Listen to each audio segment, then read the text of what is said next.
Question number 19.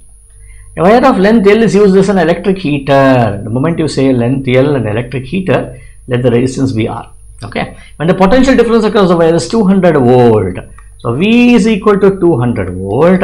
Your resistance is R. The power dissipated is 1000 watt. P is equal to 1000 watt. From here, what can we find? We can find out the resistance R here, which can be written as R is equal to V square by P. I have not read the full question. I am just reading it now. So now from here it will be 200 into 200 divided by 1000. The double zero goes away. 200 ones are 200. Sorry, one more zero also goes away. I have 10 by 20 by 10, so this will be 2, which should now be equal to 40 ohms. 40 ohms. Now the same potential difference.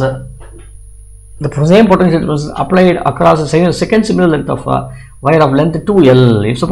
If the length is 2L, then what will happen to resistance? The resistance also gets doubled 2R, which means the new resistance becomes 2 times R, which is equal to 80 ohms. 80 ohms, right?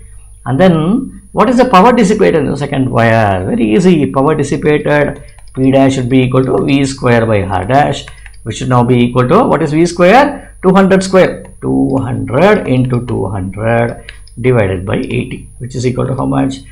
8, 4 2s are 8, 4 5s are 20, 2 1s are 2 100s are, which should be equal to 500 watts. So thus the answer is 500 watts, which is B. Okay.